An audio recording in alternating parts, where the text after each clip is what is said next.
ہلکی کرنیں جنگل کے درختوں کے پتوں سے چھن چھن کر زمین پر پڑ رہی تھی۔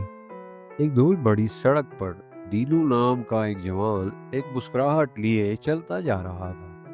اس کی پیٹھ پر ایک بڑا سا بورا تھا جس میں رنگ برنگے کھلونے تھے، گھوڑے، کپڑے کی گڑیا، بینگنی رنگ لٹو اور بہت ساری چیزیں۔ دینو کی آنکھوں میں تھکن تھی مگر دل میں شکر گزاری تھی۔ جب اسے بھوک لگتی تو جو بھی ملتا کھا لیتا، کبھی کسی بچے کا دیا ہوا آدھا سیب، کبھی کسی گاؤں والے کا پیالہ دودھ۔ رات جہاں دیری ہوتی وہی پرسکون اور اپنا بستر بچھا لیتا۔ آسمان کے تارے اس کے دوست ہوتے۔ دینو چلتے چلتے ایک گاؤں پہنچا جہاں کچھ بچے اداس بیٹھے تھے۔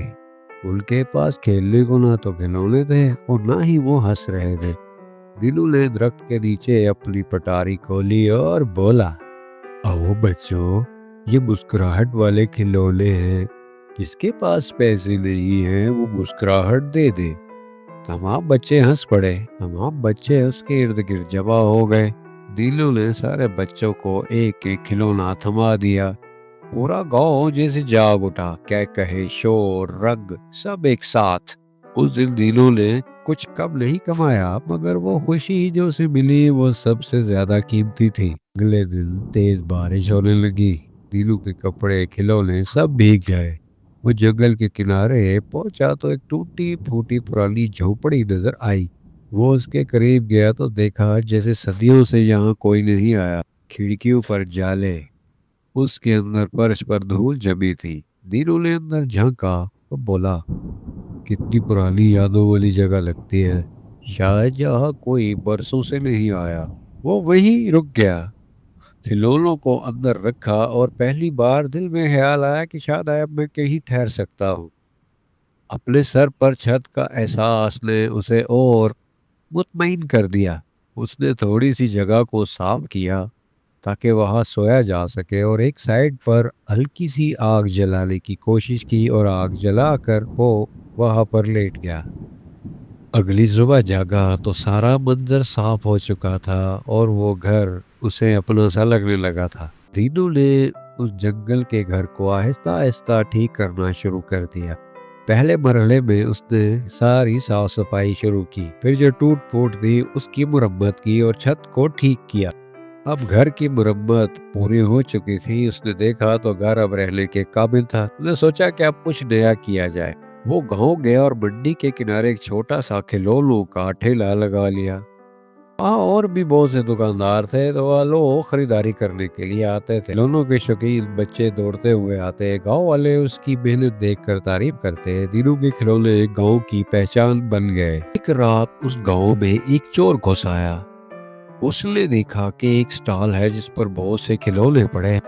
اس نے کھلونوں کا بورا اٹھایا اور اس سٹال کو توڑ دیا۔ کچھ کھلونے بکھر گئے، کچھ وہ اپنے ساتھ لے گئے۔ صبح دینو معمول کے مطابق بازار کی جانب چل پڑا۔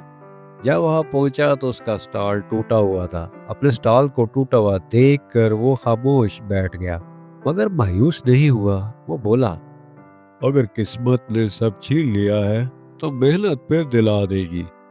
میں پھر سے کھلونے جمع کروں گا اور انہیں بیچوں گا، ہمت نہیں ہاروں گا۔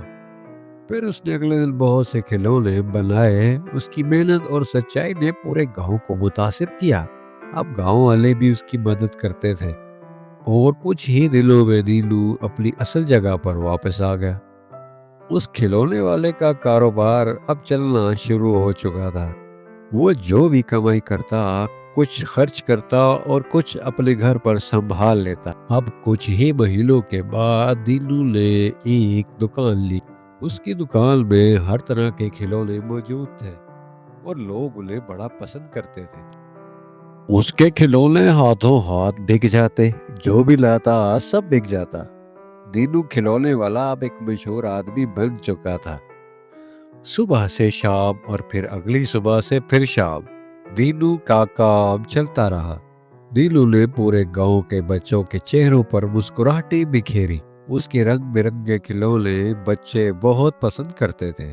ایک روز سب بچے دینو کے ارد گرد کھڑے تھے تو دینو نے مسکراتے ہوئے کہا، محنت، صبر اور شکر، یہی زندگی کے سب سے بڑے کھلونے ہیں۔ جو یہ سکھا گیا وہ ہمیشہ خوش رہے گا۔ دینو کھلونے والا، لوگ آج بھی اسے یاد کرتے ہیں۔ بچوں، اس کہانی سے ہمیں یہ سبق ملتا ہے کہ زندگی میں کبھی ہار نہیں ماننی چاہیے۔ صبر اور شکر سے جینے والا ہر حال میں خوش اور کامیاب رہتا ہے۔ مجھے امید ہے آج کی کہانی آپ کو پسند آئے گی۔ ویڈیو کو لائک، چینل کو سبسکرائب کرنا مت بھولیے گا۔ ملتے ہیں نیکسٹ ویڈیو میں۔ دیکھتے رہیے دانیال حیدر کارٹونز ٹی وی۔ اللہ حافظ۔